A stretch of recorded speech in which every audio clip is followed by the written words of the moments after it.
वानाद्रियोगिपदपङ्कजसक्तचित्तं वैकुण्ठदेशिकपदाम्बुजभृङ्गराजं श्रीवेङ्कटेशचरणाम्बुजचञ्चरीकं श्रीमत्सुदर्शनगुरुं शरणं प्रपद्ये।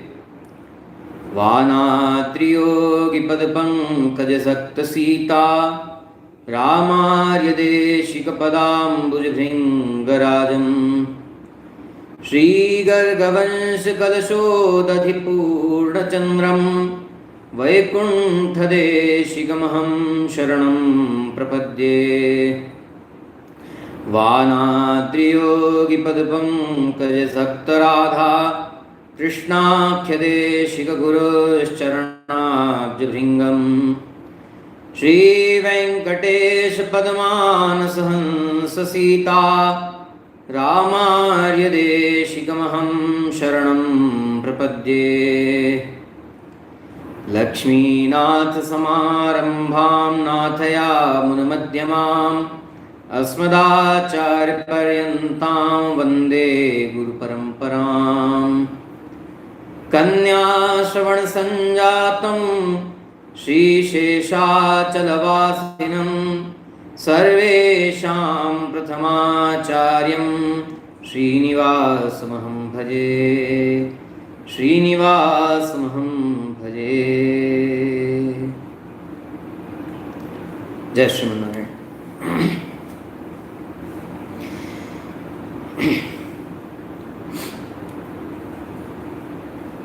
श्री आचार्य चरणों का वैभव कथन और श्रवण के माध्यम से श्री आलवार एवं पूर्वाचार्य चरित्र का आज 8वां दिवस है और इसके पूर्व में श्री सर्वयोगी, श्री भूतयोगी, श्री महादयोगी और श्री भक्तिसार योगी आदि आलवारों का चरित्र हम लोग अनुसंधान कर चुके हैं, कथन और श्रवण कर चुके हैं। आज श्री कुलशेखर स्वामी जी का प्रसंग, जिनको श्री कुलशेखर आलवार, द्रविड़ भाषा में श्री कुलशेखर आलवार कहा जाता है, जो भगवान के कौस्तुभ मणि के अवतार हैं। भगवान नित्यधाम वैकुंठ में भी और जब अवतार ग्रहण करते हैं तब भी यह आभूषण कौस्तुभ मणि भगवान के वक्षस्थल पर सदा शोभायमान होता है। और जैसा कि वर्णन आया है, भगवान के कैंकर्य को करने के लिए जीवात्माओं को संसार से छुड़ा करके भगवान अपने नित्यधाम में प्रतिष्ठित कर देते हैं। अपने नित्यधाम में अपनी सेवा प्रदान करते हैं भगवान को, तो सबसे अधिक संतोष भगवान को इसी से होता है। कोई जीवात्मा भगवान के दिव्य धाम में पहुंच गया, इस संसार से छूट गया और सदा के लिए भगवान की सेवा उसको मिल गई, तो भगवान को इससे बड़ी प्रसन्नता होती है। और ऐसे जीवात्मा को जो संसार चक्र से छूट करके भगवान के दिव्य धाम में पहुंचा है, ऐसे जीवात्मा को भगवान के चरणों में लगाने वाले आचार्य के ऊपर, गुरु के ऊपर भगवान अत्यधिक प्रीति करते हैं। इसीलिए तो श्री रामानंद स्वामी जी महाराज सबसे बढ़कर के प्रिय हुए भगवान को। और आलवारों में, पूर्वाचार्यों में किन आचार्यों का स्थान भगवान के लिए अधिक है अथवा कम है, ये कहा नहीं जा सकता है। भगवान को सभी पढ़कर के खूब एक से एक पढ़कर के प्रिय है। लेकिन श्री रामानंद स्वामी जी महाराज ने संसार में पड़े जीवात्माओं को भगवान के चरणों में लगाने का कार्य जिस तरह किया, जितने जीवात्माओं को भगवान को प्राप्त करा दिया, उतना कभी नहीं हो सका। इसलिए श्री रामानंद स्वामी जी महाराज के ऊपर भगवान की सबसे बढ़कर के प्रीति है।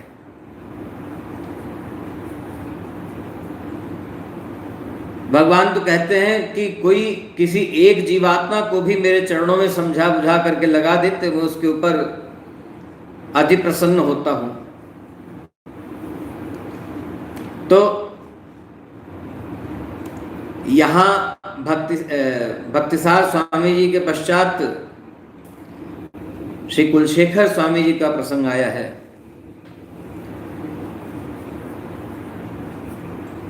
भगवान के पार्षद कौस्तुभमणि से कुलशेखर स्वामी जी का अवतार हुआ और माघ मास के पुनर्वसु नक्षत्र में अवतार ग्रहण किया है प्रातः काल के समय।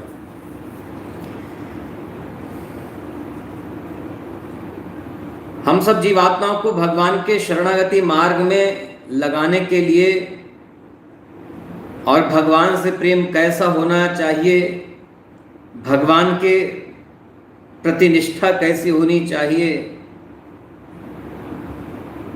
भगवत दास महात्मा श्री वैष्णव जन जो हैं उनके प्रति कैसी निष्ठा रखनी चाहिए और प्रत्येक श्री वैष्णव को भी कैसा होना चाहिए,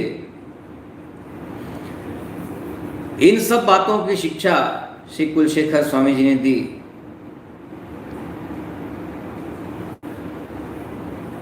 अवतार होने के पश्चात इनके पिताजी ने जो शिक्षा प्रदान करनी थी वह सब शिक्षा गुरुकुल में भेज करके प्रदान करवाई, स्वयं भी शिक्षा दी। कुलशेखर स्वामी जी राजकुल में अवतार ग्रहण किए हैं और आचार्यों ने बताया है कि जिस तरह महाराज दशरथ ने पुत्र न होने पर पुत्रेष्टि यज्ञ करके भगवान का आराधन किया था, ऐसे ही श्री कुलशेखर स्वामी जी के पिता जो हैं चेर वंश, राजाओं का वंश हुआ, क्षत्रियों का वंश हुआ है केरल प्रदेश में। तो उन राजा ने भगवान विष्णु की, भगवान श्रीमन नारायण की ही आराधना करके और भगवान की आज्ञा से, भगवान के वरदान से श्री कुलशेखर स्वामी जी को पुत्र रूप में प्राप्त किया है। कुलशेखर स्वामी जी के सब दिव्य गुणों को देख करके, उनकी ज्ञान संपन्नता, उनकी शक्ति संपन्नता, प्रजा के प्रति जैसे किसी पिता का अपने बच्चे के पालन पोषण के लिए वात्सल्य भाव होता है, जैसे किसी पिता का प्रेम होता है अपने बच्चे के ऊपर, ऐसे ही प्रजा के ऊपर प्रेम और पिता के समान प्रजा के लिए भाव और धर्म तथा भगवत दासों की रक्षा के लिए जो दृढ़ परिस्थिति है, दृढ़ कर्तव्य निष्ठता है, उसको देख करके इनके पिताजी ने कुलशेखर स्वामी जी को राज सिंहासन पर बिठा करके राज्याभिषेक किया और उसके पश्चात वे वन को गए। और कुलशेखर स्वामी जी भगवान की सेवा मान करके प्रजा का पालन करते थे, राज्य शासन करते थे। ऐसे सदाचार के कारण, ध्यान दीजिएगा, सदाचार शब्द सामान्यतः सदाचार सब अच्छे कामों के लिए कहा जाता है, लेकिन यहां पर सदाचार हम किस लिए कह रहे हैं? किसी व्यक्ति को यदि कुछ धन, शक्ति, जनबल, विद्या बल कुछ भी प्राप्त हो जाए तो अहंकार हो जाता है, अभिमान हो जाता है, और उस अभिमान के कारण दूसरे लोगों का तिरस्कार करते, अनादर करते हैं। लेकिन कुलशेखर स्वामी जी ने भगवान के सेवा स्वरूप ही राज्य शासन किया। पिता से प्राप्त उस राज्य को भगवान का ही कैंकर मान करके संचालित किया, अपना नहीं समझा। और यह भाव रख करके ही तो प्रजा का पालन करते थे। तो भगवान राम की तरह राजा हुए। जैसे भगवान के शासन काल में, भगवान के राज्य में समय पर वर्षा होती थी, पृथ्वी से समुचित मात्रा में अन्न प्राप्त होता था, कोई प्राकृतिक आपदाएं नहीं हुआ करती थीं, के सभी लोग, सारी जनता सब सच्चरित्र थे, किसी को किसी प्रकार का दुख नहीं था, किसी के मन में एक दूसरे के प्रति द्वेष, ईर्ष्या नहीं थी।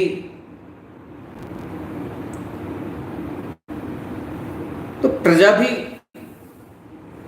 राजा के प्रेम, वात्सल्य और राजा के प्रजा पालन के प्रति निष्ठा को देखकर के प्रजा भी वैसी ही थी। और राजा केवल राजा न होकर के गुरु भी थे। कुलशेखर स्वामी जी भगवान की भक्ति का, भगवान की सेवा का, भगवान के दासत्व का उपदेश सबको किया करते थे। राजा का कर्तव्य, पिता का कर्तव्य, गुरु का कर्तव्य जो शास्त्रों में बताया गया है, उस तरह से पालन करते थे। सारी प्रजा को अपने संतान के जैसा माना। तो एक पिता का कर्तव्य क्या है और राजा का भी कर्तव्य क्या है, इस बात को सबको समझना चाहिए। और केवल पिता या राजा की बात नहीं है, सभी श्रेष्ठ जन, बड़े जो हैं, उनका कर्तव्य छोटों के प्रति कैसा होना चाहिए। और विशेष रूप से आज के समय तो ये बहुत ज्यादा जरूरी है।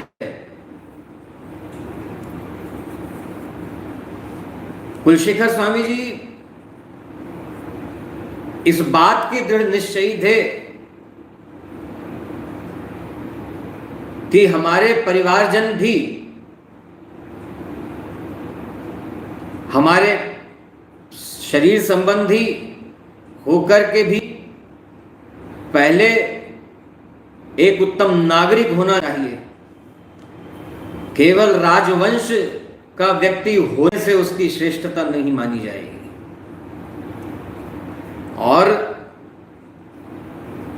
जिस प्रकार सारी प्रजा को सच्चरित्र होने का, धर्माचारी होने का मतलब धर्म मर्यादा अनुसार आचरण करने वाला होने का उपदेश शिक्षा जैसे दिया करते थे, वैसे ही अपने परिवारजनों को, अपने बेटे को, सबको दी। और सब वैसे ही थे, क्योंकि भगवान का कैंकर्य, भगवान की सेवा करना ही एकमात्र इनका अभ्यास था। भगवान की सेवा समझ करके ही सब कुछ किया करते थे। तो प्रजा का पालन, परिवार का पालन पोषण, ये सब भगवान की सेवा है। तो इसके लिए परिवार का पालन, भगवान की सेवा कर रहे हैं तो बहुत अच्छी प्रकार से होना चाहिए। आज के जैसे नहीं कि भगवान को फूल चढ़ाए, अगरबत्ती लगाए, दीपक लगाए, कुछ भोग अर्पण किए तो डर करके अथवा किसी अपेक्षा से भगवान को यह सब अर्पण करें, भगवान की सेवा करें, इस तरह से नहीं। भगवान को अच्छा कैसे लगेगा, भगवान को खुशी किससे मिलेगी? पालन में, प्रजा के अथवा परिवार के या बेटा बेटी के पालन में यह बात आ जाती है कि यह सब चाहे प्रजाजन हो अथवा परिवार के लोग हों, ये सब भगवान के संबंधी हैं। ये सब के ऊपर भगवान की प्रीति है, भगवान का प्रेम है। भगवान सबका कल्याण करना चाहते हैं, भगवान सबका सुख आनंद चाहते हैं। इसलिए प्रजा के लोग और परिवार के लोग, बेटा बेटी, नाती पोता, ये सब किस तरह के कर्म करने से सुखी रह सकेंगे, वैसी शिक्षा दिया करते थे। यही हर एक पिता का, हर एक माँ का, गुरु का, शिक्षा गुरु का भी और आध्यात्म मार्ग को बताने वाले जो आध्यात्मिक गुरु हैं उनका भी सबका कर्तव्य, और साथ साथ राजा का भी कर्तव्य। तो आज के राजनयिक जो हैं वो राजा नहीं हैं। हमारे देश में मंत्री पद दिए गए हैं, प्रधानमंत्री से लेकर के और सब तक मंत्री पद हैं। तो वह राज्य का संचालन कर रहे हैं, इस भारत राज्य का संचालन कर रहे हैं। तो उनके लिए भी यही कर्तव्य है, भगवान की सेवा समझ करके राज्य का संचालन करें, तो भगवान की इससे प्रसन्नता होगी। और भगवान की सेवा स्वरूप राज्य का संचालन किया जाएगा, प्रजा का पालन किया जाएगा, तो प्रजा के अंदर भी इसी प्रकार जैसे भगवान राम के राज्य में, कुलशेखर स्वामी जी के राज्य में प्रजा सुखी थी, वैसे प्रजा सुखी रह सकती है। साथ साथ प्रजा का, सारी जनता का, वर्तमान देश की जनता का भी कर्तव्य यही है, धर्म यही है कि जैसे हमारे लिए मार्ग बताया गया है, मर्यादा निश्चित की गई है, एक नागरिक के लिए जिस प्रकार मर्यादा और नियम व्यवस्था बनाई गई है, उसका पालन हम ठीक प्रकार से करें। अब ये आत्मावलोकन सबको करना चाहिए, हम सबको, कि शासन के द्वारा जो व्यवस्थाएं, जो सुविधाएं और जो कर्तव्य कर्म हम जनता को प्रदान किए गए हैं, हम उसका ठीक तरह पालन करें। ये प्रजा के प्रत्येक वर्ग का, चाहे किसी भी धर्म का मानने वाला हो, किसी भी संप्रदाय का हो, किसी जाति का हो, किसी भी कुल का हो, छोटा हो बड़ा हो, विद्यार्थी हो, कोई वयस्क व्यक्ति हो, नौकरी करने वाला, व्यापार करने वाला, खेती करने वाला, और जो जो अपने अपने कर्म हैं उन सबको करने वाला हर एक व्यक्ति, हर एक मनुष्य और हर एक श्री वैष्णव यह ध्यान रखे कि हमारा कर्तव्य क्या है एक नागरिक के रूप में, और हमारे किसी कार्य से, हमारे किसी कर्म से यदि भगवान के ऐश्वर्य और गुरु के ऐश्वर्य में किसी प्रकार का एक दाग लगने के समान छींटा भी पड़ जाए, वैष्णव स्वरूप में एक छोटी सी बिंदी के समान दाग भी लग जाए, जैसे बिल्कुल श्वेत साफ वस्त्र है, उसके ऊपर जरा सी काली बिंदी लग जाए, जरा सा कीचड़ का एक छींटा पड़ जाए छोटा सा, तो खराब लगने लगता है। ऐसे ही अपने चरित्र आचरण को हर एक को बचा करके रखने की जरूरत है। जैसे किसी बहुमूल्य और साफ सुथरे वस्त्र को, कपड़े को संभाल करके रखते हैं कि गंदा न हो, अच्छा दिखे, ऐसे हर एक नागरिक को, हर एक मनुष्य को, हर एक व्यक्ति को, हर एक वैष्णव को अपने चरित्र आचरण को बना करके, सुधार करके रखने की जरूरत है। और जब भगवान का सब कुछ समझ करके करेंगे, भगवान को प्रिय लगने के लिए हर एक कार्य, अपने हर एक कर्म को करेंगे, तो फिर कुलशेखर स्वामी जी की प्रजा जैसी थी वैसी प्रजा हो सकती है। देश की उन्नति, देश का सम्मान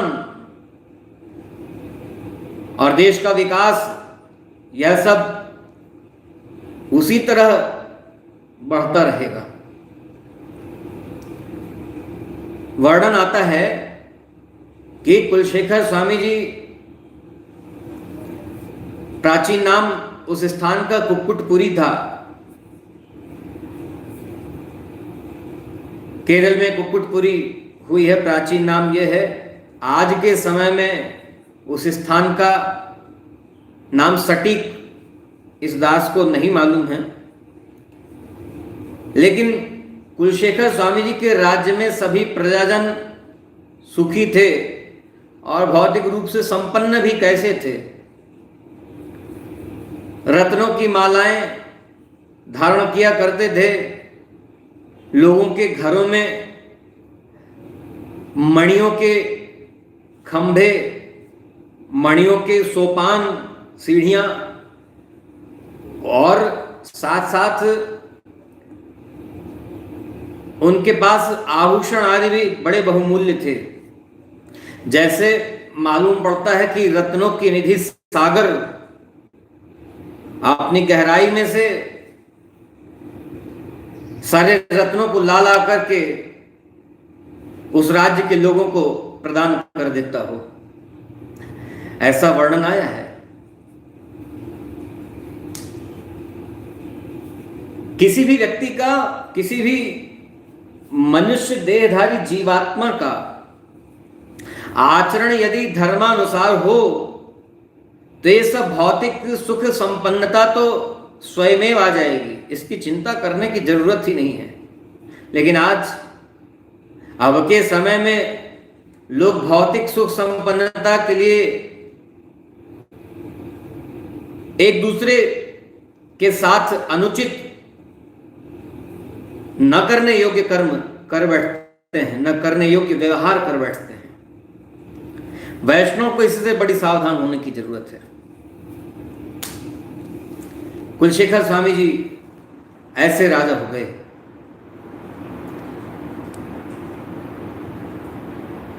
भगवान की आज्ञा से श्री विश्वक्सेन जी ने आकर के इन कुलशेखर स्वामी जी का पंच संस्कार किया था, अर्थात श्री वैष्णव बनाया था।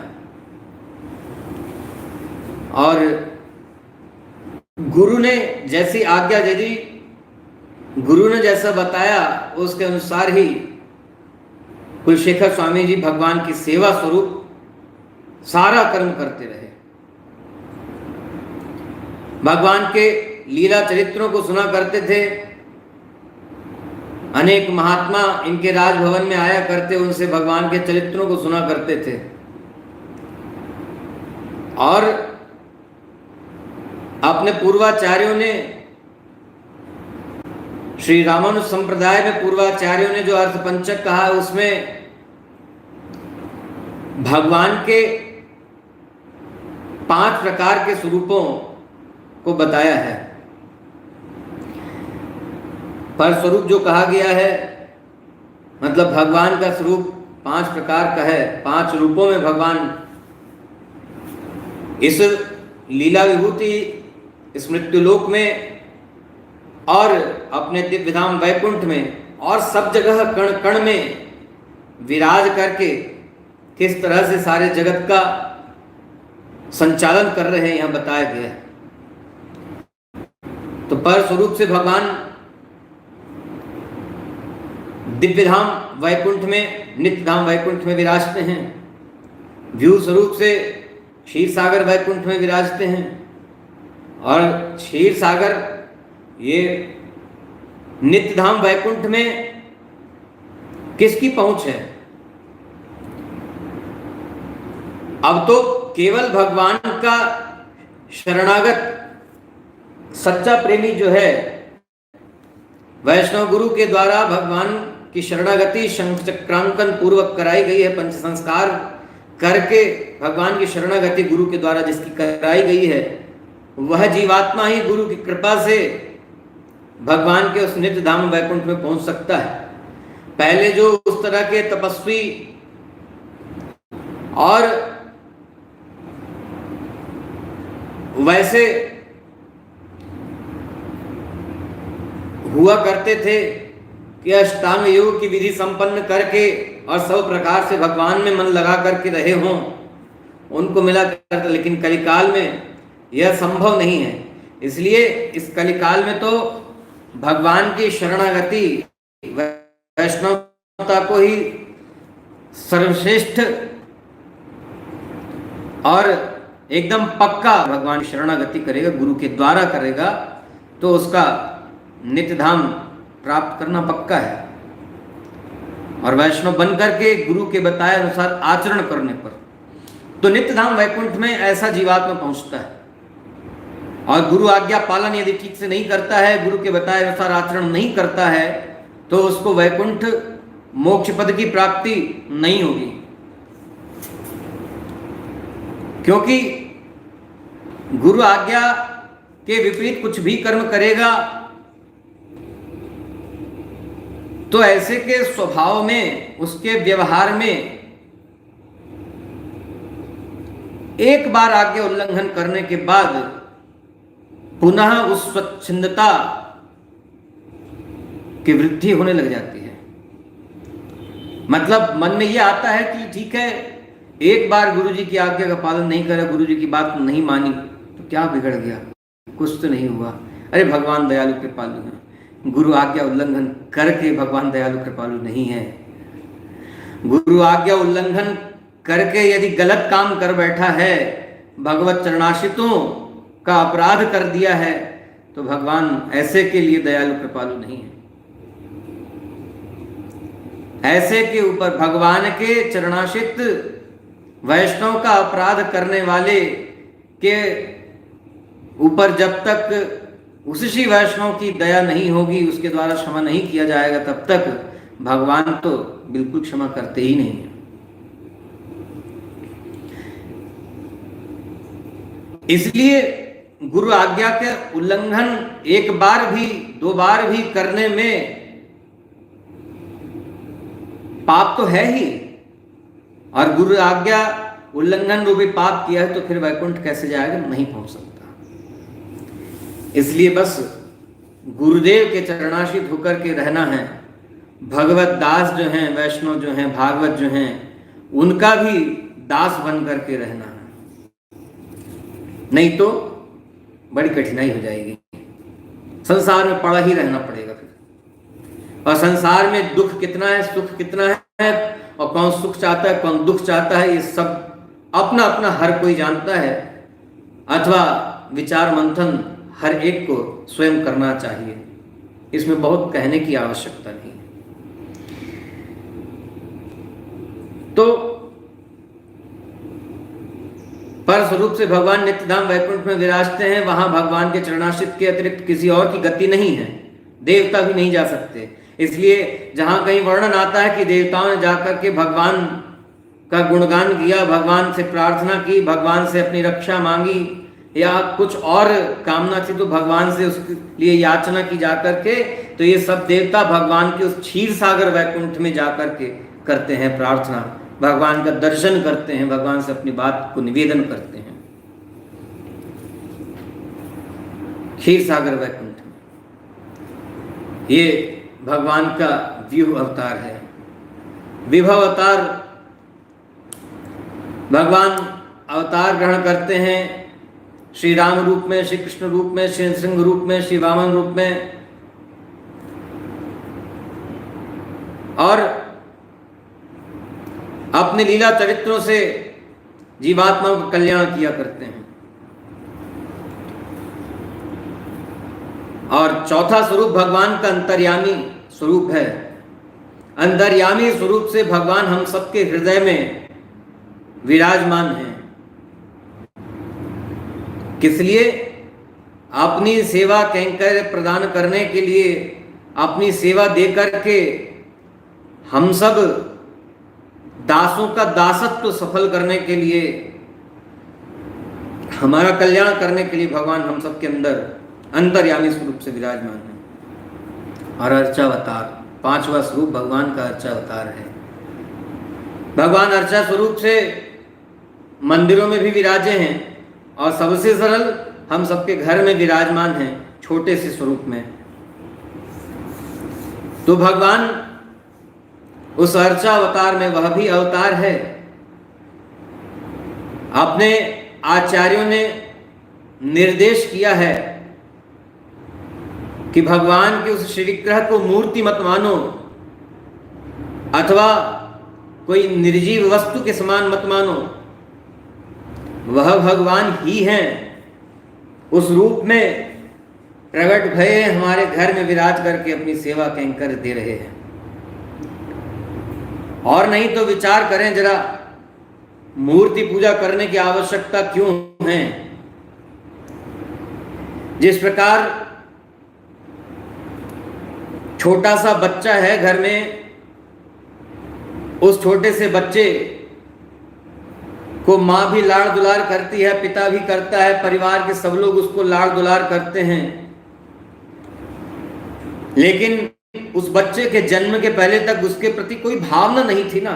उसको जब तक देखा नहीं था, उसकी सुंदरता को नहीं देखा था, उसकी मधुर क्रीड़ाओं को नहीं देखा था, उसका उछलना कूदना किलकारी भरना यह सब नहीं देखा था, नहीं सुना था, तब तक उसके प्रति प्रेम न था।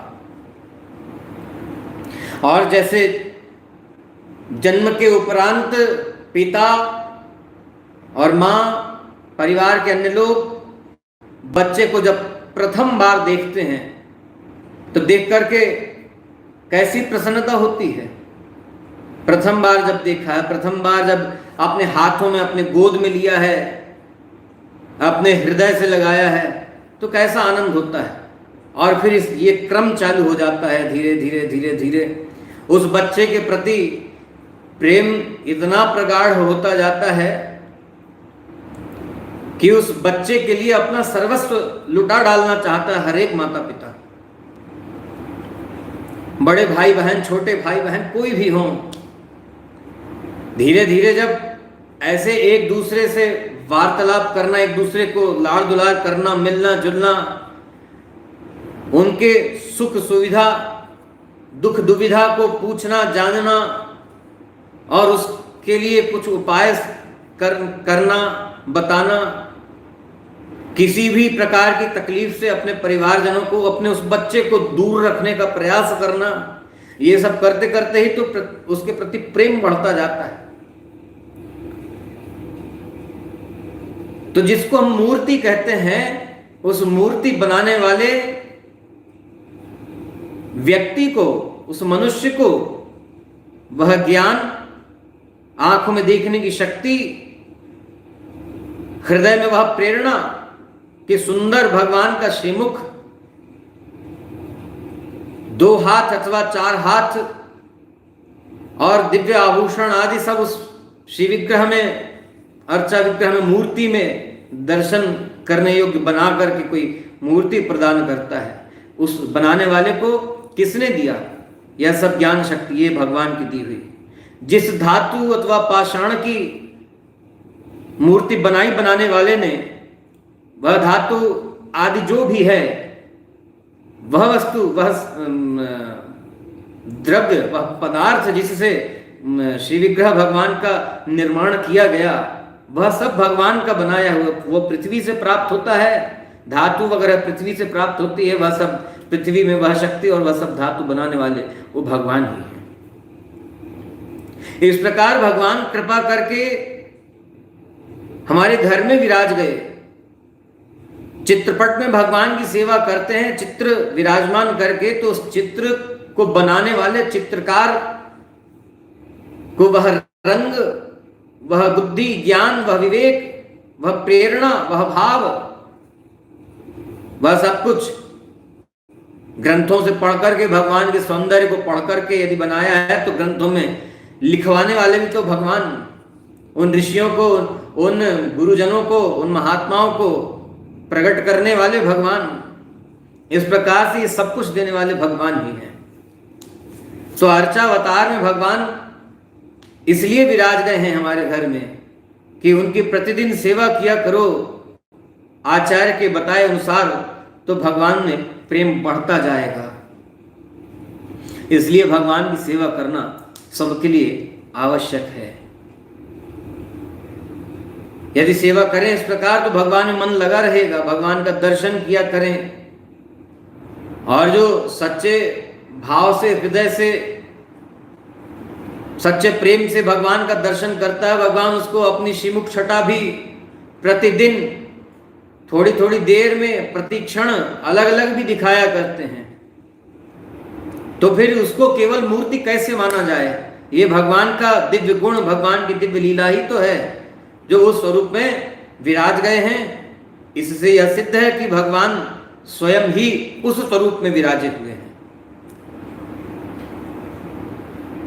सच्चे भाव से जो सेवा करता है, प्रेम से सेवा करता है, किसी दिन भगवान की सेवा में कुछ त्रुटि रह गई, ठीक से पवाया नहीं, ठीक से जैसे बच्चे को दुलार करते हैं, पुचकारते हैं, उसका कुशल क्षेम पूछते हैं, प्रेम से बातें करते हैं, ऐसे भगवान से भी करना चाहिए। यदि न की करते हैं और किसी दिन भगवान को खूब प्रेम से कुछ अर्पण किया है, किसी दिन कुछ कम प्रेम है, दिमाग, बुद्धि, मन कहीं और लगा रहा है, भगवान में नहीं लगा रहा है, तो इसका अनुभव किया जा सकता है। भगवान कभी खूब प्रसन्न होते हैं, भागवतों का दर्शन करके, आचार्य का दर्शन करके भगवान भी प्रसन्न होते हैं। और कभी किसी बात से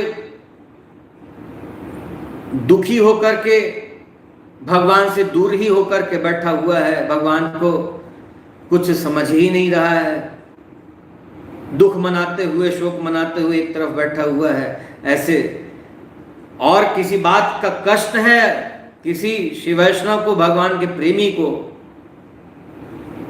तो उसके कष्ट से भगवान भी दुखी हुआ करते हैं। कि इसका मतलब ये नहीं कि भगवान ही दुख देते हैं, नहीं। भगवान तो इस बात से दुखी होते हैं कि देखो यह मेरा दास संसार में पड़ा कितना दुख पा रहा है, इस बात से भगवान दुखी हुआ करते हैं। तो भगवान के श्रीमुख पर भी वह दुख कभी दिखने लगता है, दर्शन होता है, प्रसन्नता कुछ कम दिखाई देती, भगवान भी उदास होते हैं। और कभी प्रसन्न होता है, भगवान का उत्सव मनाता है, आचार्यों का उत्सव मनाता है, भगवान का मंगला शासन करता है, तो उससे भगवान की प्रसन्नता होती है। किस लिए? देखो मुझसे कितना प्रेम करता है और मुझे भगवान बनाने वाले आचार्यों से इसका कैसा प्रेम है, आचार्यों में कैसी निष्ठा, श्री राम स्वामी जी महाराज के चरणों में इसकी कैसी निष्ठा है, अपने गुरु अपने आचार्य के प्रति इसकी कैसी निष्ठा है। इस बात से ही भगवान खूब प्रसन्न होते हैं। मेरे चरणाश्रित प्रेमी जनों के प्रति इसका कैसा प्रेम भाव है। यदि भागवतों से प्रेम रखता है, भागवतों का सत्कार करता है, सम्मान करता है, भागवतों की श्रीमुख वाणी सुनने के लिए लालायित रहता है, भागवतों का सानिध्य प्राप्त करने की इसकी इच्छा होती रहती है, गुरु का सानिध्य प्राप्त करने की इच्छा होती रहती है, तो ऐसे आचरण वाले के ऊपर भगवान खूब प्रसन्न होकर के रहते हैं। और ऐसे अर्चा विग्रह से विराजमान भगवान के श्रीमुख पर भी खूब प्रसन्नता दिखाई देती है। करके देखें, ये अनुभव का विषय है। कहने से ज्यादा ये सुनकर के अथवा पढ़कर के भी, कहने सुनने पढ़ने इन सबसे ज्यादा भगवान के इस प्रेम, भगवान की इस कृपा के अनुभव का विषय है ये सब।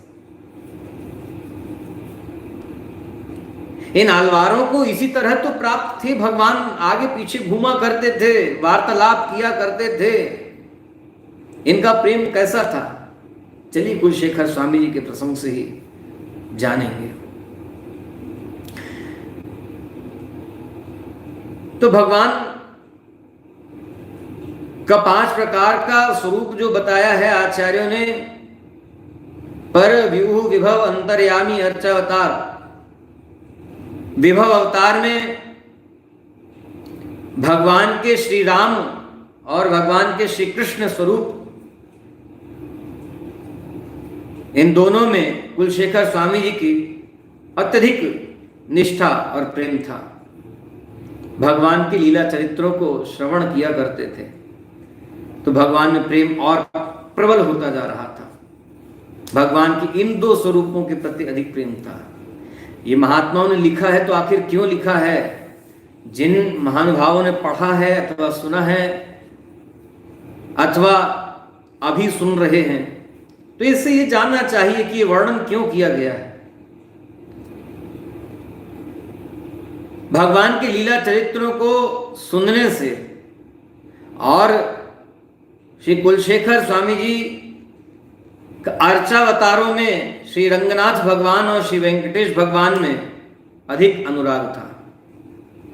ये नहीं कहा है कि भगवान वेंकटेश के अर्चा विग्रह में, ये नहीं कहा भगवान रंगनाथ की मूर्ति में प्रेम था ना।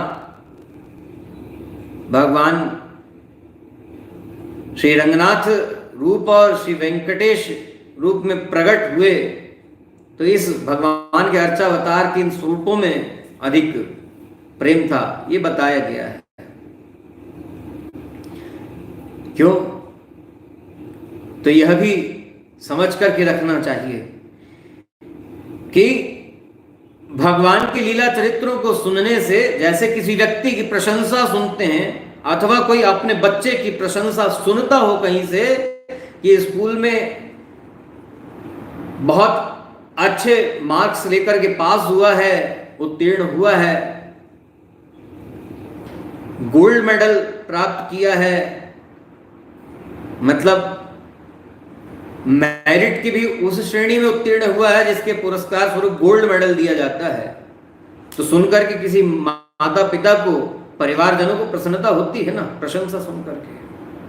उसका गुण सुन करके कि इसने अपने संग के किसी बालक की रक्षार्थ नदी में छलांग लगा दी और उसको बहते तेज प्रवाह वाली नदी से निकाल करके लेकर के आया, ऐसा किसी बच्चे का, किसी बालक का गुण है, तो उसको सुनकर के माता पिता को, परिवारजनों को प्रसन्नता होती है। ऐसे ही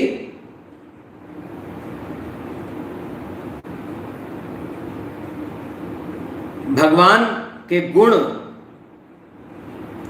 और भगवान के वैभव, भगवान की लीलाओं को सुनकर के, जिस प्रकार कोई बच्चा अपने पिता के गुणों को सुनकर के, अपने पिता की कीर्ति को सुनकर के, उनकी प्रशंसा को सुनकर के प्रसन्न होता है और उससे शिक्षा भी ग्रहण करता है कभी, ऐसे ही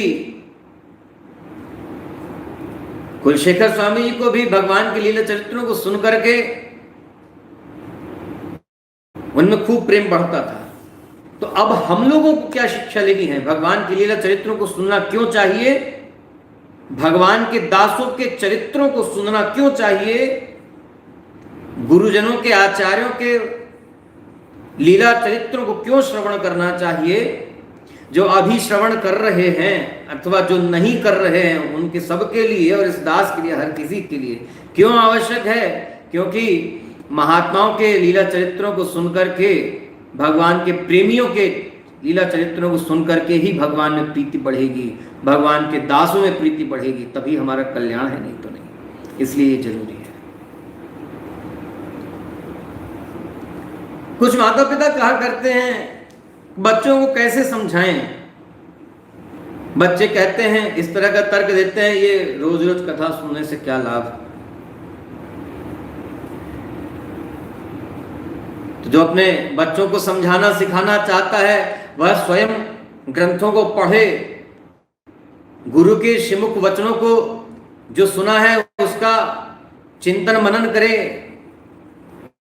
तो स्वयं का प्रेम बढ़ेगा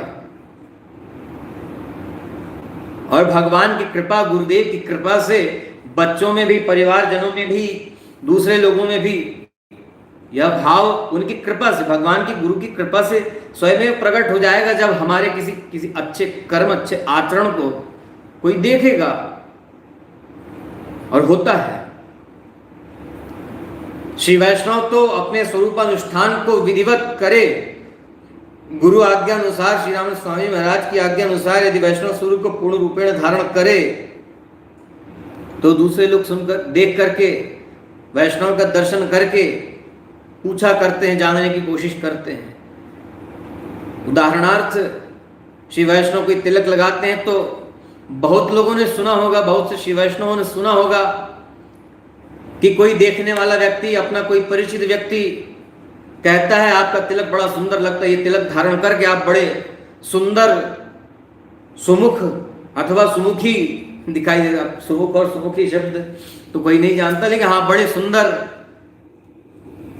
दिखते हैं। या और आज की भाषा में बड़ा ब्यूटीफुल तिलक है, तुम्हारा फेस बड़ा ब्यूटीफुल लगता है तिलक होने से। तिलक जब नहीं है तो वो ब्यूटी नहीं रह जाती, वो ग्लो नहीं रहता फेस के ऊपर, ऐसा सुनने को मिलता है। लोग बताया करते हैं ना, ये सबका अनुभव है, हर कोई अनुभव कर सकता है। और फिर जो तिलक सबसे उत्तम गति प्रदान करने वाला है, उस तिलक का दर्शन तो ऐसा ही होगा। इसलिए तिलक भी नियमित धारण करना चाहिए। तो कुलशेखर स्वामी जी भगवान की लीला चरित्रों को सुना करते थे, तो भगवान के श्री राम चरित्र में और श्री कृष्ण चरित्र में अधिक प्रीति हो गई थी। ये वर्णन, ये बात इसलिए लिखी गई है, इसलिए कही गई है कि इससे शिक्षा लेना, भगवान की सुंदर झांकी, भगवान की श्रीमुख छटा कैसी है ये जानने को मिलेगा सुनने से। भगवान के गुण कैसे हैं ये जानने को मिलेगा। तो बस अब इसको इसी प्रकार समझें कि जैसे अपने बच्चे के गुणों को, अथवा कोई बच्चा अपने पिता के गुणों को देख करके उसकी ओर आकर्षित होता है, वैसा बनने का भी प्रयास करता, बनाने का प्रयास करता है।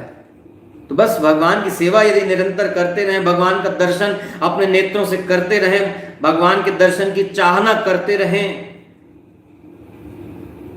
भगवान के गुणों की चर्चा करते रहें, तो भगवान में प्रेम बढ़ेगा। इसलिए इन सब चीजों की जरूरत है, करना चाहिए। महात्माओं का सारा श्रम ग्रंथों में लिखना और हमारे आचार्यों ने जो प्रवचन के माध्यम से, कालक्षेप के माध्यम से जो बताया है, समझाया, वो उनका श्रम इतना हम सब लोगों के लिए ही है कि हम लोग भगवान और भगवान के दासों के बताए मार्ग पर चल सकें। तो अर्चा विग्रह में प्रीति कोई ये साधारण बात नहीं है। भगवान स्वयं कृपा करके अर्चावतार से हमारे घर में प्रकट हैं। तो ऐसे प्रकट भगवान की सेवा परिवार के, वैष्णव परिवार के सभी लोग किया करें, हर एक मनुष्य किया करे, तो उसको अवश्य लाभ ही लाभ है। किसी प्रकार का दुख नहीं रह जाएगा। और जिसको सब कुछ भगवान का ही दिखने लगता है, अनुभव होने लगता है, उसको फिर किसी और चीज की फिक्र रह भी नहीं जाती है। इसलिए भगवान अर्चा विग्रह स्वरूप से हमारे घर में विराजे हैं। ये भगवान का महा उपकार हम जीवात्माओं के ऊपर है, और उससे बढ़कर के, उस महा उपकार से भी बढ़कर के उपकार श्रीमान आचार्य चरण का हम सबके ऊपर है, जो भगवान के इन स्वरूपों को बताया, समझाया है कि भगवान अपने चरणाश्रितों के योगक्षेम के लिए इस तरह का स्वरूप श्री विग्रह धारण करके, अवतार ग्रहण करके हम सबको कृतार्थ कर रहे हैं। तो कुलशेखर स्वामी जी की प्रीति भगवान के अवतारों में थी।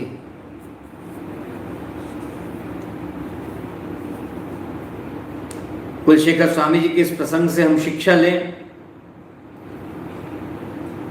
नियमित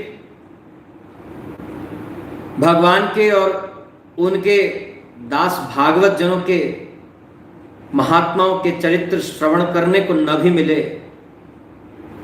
तो ग्रंथों का अध्ययन तो कर ही सकते हैं।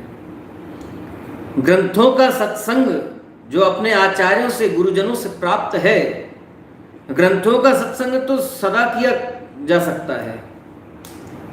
इसलिए प्रयास करना चाहिए प्रत्येक श्री वैष्णव को, नियम बनावें, परिवार के सभी भागवत, परिवार के सभी सदस्य प्रतिदिन एक निश्चित समय पर एक जगह एकत्रित होकर के भगवत गुणानुसंधान जरूर किया करें। भगवान के और आचार्यों के, महात्माओं के लीला चरित्रों को पठन और श्रवण, पढ़ना और सुनना जरूर किया करें। भले ही आधे घंटे के लिए, 15 मिनट के लिए करें, लेकिन करना जरूर चाहिए। इससे जो अलौकिक लाभ होने वाला है वो कहकर के क्या बतावें। इसलिए नियम बनाइए।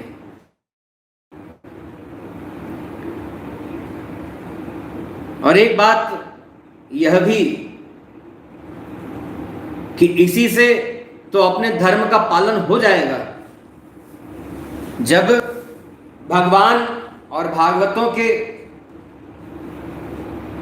प्रसंगों को, उनके चरित्रों को सुनेंगे, पढ़ेंगे, उनमें प्रीति होगी, फिर गुरुजनों ने, हमारे पूर्वज महाभागवतों ने जैसा आचरण किया है वैसा आचरण कर्म करने की इच्छा मन में होगी, करेंगे, हो गया धर्म का पालन। और पूर्व में दास ने निवेदन किया कि धर्म का पालन ही धर्म का रक्षण है। धर्म का पालन करेंगे तो धर्म की रक्षा हो जाएगी।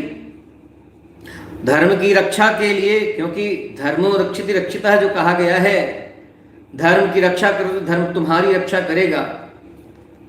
ये कोई प्राचीन समय में धनुष बाण और खड्ग तलवारों से जो युद्ध करके रक्षा की जाती थी, वैसे करने की आवश्यकता न पड़ेगी, और ना आज के आधुनिक अस्त्र शस्त्रों की आवश्यकता है। धर्म का पालन करने से धर्म की रक्षा हो जाएगी। इसलिए हर एक मनुष्य को अपने अपने धर्म का पालन जरूर करना ही चाहिए, और नहीं तो यह बात बहुत लोगों को विदित है कि जहां के लोगों ने अपने धर्म को छोड़ा है, अपने कर्तव्य कर्म को छोड़ा है, उन लोगों का पतन हो गया, पथभ्रष्ट हो गए, और उनके स्थान, धन, इन सबको दूसरे धर्म के मानने पालन करने वाले लोगों ने छीन लिया, ले लिया है। इसलिए स्वधर्म पालन इस प्रकार किया जा सकता है और करना चाहिए। भगवान की सेवा में सब कुछ हो जाएगा। भगवान की सेवा मान करके अपने अपने कर्तव्य को निभाते रहेंगे तो फिर बहुत सारे दुख संकटों से, तकलीफों से बच जाएंगे। और कुलशेखर स्वामी जी इसी प्रकार का आचरण तो किया करते थे। उनके गुरु ने, उनके पिता ने, और उनके राज्य में, उनके राजभवन में आने वाले श्री वैष्णव महात्मा, उन्होंने जैसी शिक्षा दी थी उसका पालन, उसका आचरण उसी प्रकार किया करते थे। और ऐसे ही श्री रंगनाथ भगवान के प्रसंग को सुनकर के कि भगवान ने श्री रंगनाथ का रूप धारण कर यहां अपने वैभव को प्रकाशित किया है, संसार के मनुष्यों को अपने चरणों में लगा करके अपनी नित्य सेवा दे करके सदा के लिए सुखी कर देने के लिए भगवान ये कर रहे हैं। ये सब सुनकर के अति प्रीति हुई भगवान रंगनाथ के चरणों में, उनका दर्शन करने की इच्छा हुई। तो श्री कुलशेखर स्वामी जी ने घोषणा कर दी कि श्री रंगनाथ भगवान का दर्शन करने के लिए श्रीरंगम को प्रस्थान करेंगे। और श्री कुलशेखर स्वामी जी के तो तनियन में उनको साष्टांग प्रणिपात करने के श्लोक में यह बात कही गई है। कुलशेखर स्वामी जी के इस चरित्र के कारण उनको वंदन किया गया। और आज भी श्री वैष्णव लोग, श्री रामानुज संप्रदाय के जो श्री वैष्णव लोग हैं, अथवा चारों श्री वैष्णव संप्रदाय में कुलशेखर स्वामी जी के चरित्र का बड़ा महत्व है। तो कुलशेखर स्वामी जी के इस चरित्र के कारण उसी श्लोक को गा करके सभी वंदन किया करते हैं। घुष्यते यस्य नगरे रंग यात्रा दिने दिने, तमहम शिरसा वंदे राजानाम कुलशेखरम। जिनके राज्य में प्रतिदिन श्रीरंगम यात्रा की घोषणा होती है,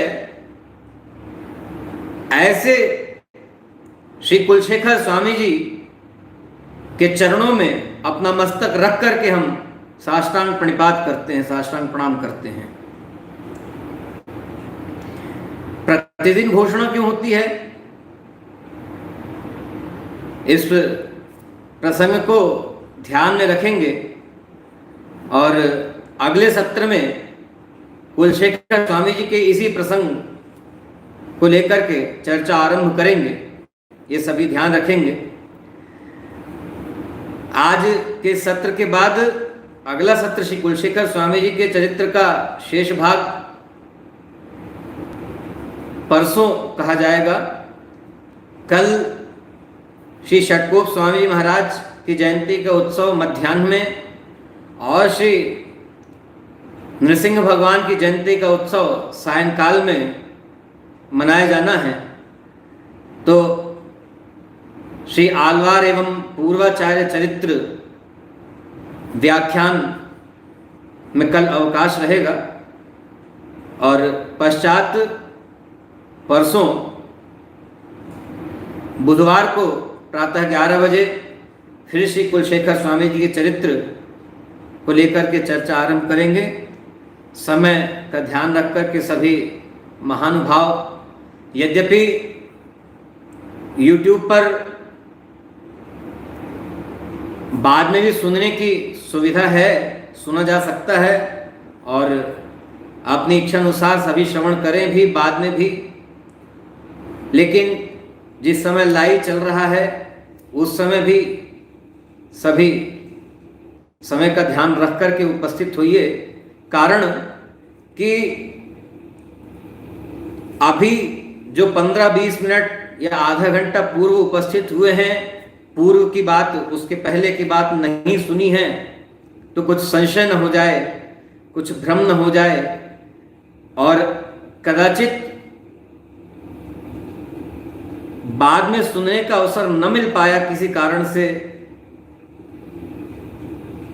तो कहीं कुछ छूट न जाए जो हमारी शिक्षा के लिए कहा गया है।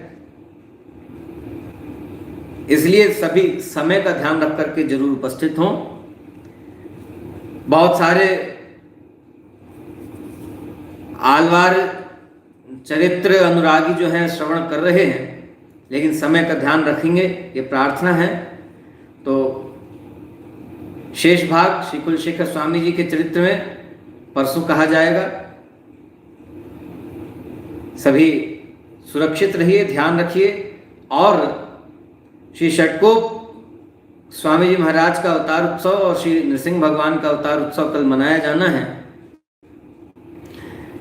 अभी वर्तमान परिस्थिति के नियमानुसार उत्सव मनाएं, बहुत ध्यान रखें। भगवान की कृपा से स्थिति बहुत कुछ सुधर गई है और इस स्थिति के सुधार में अपने अपने कर्तव्य का पालन भी हम सबको करना है। इसलिए अपने अपने स्थान में खूब आनंद उत्साह से भगवान का उत्सव मनाइए।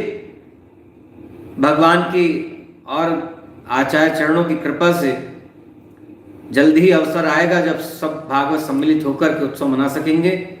इसलिए इस व्यवस्था का ध्यान रखते हुए उत्सव मनाइए। जय श्रीमन नारायण।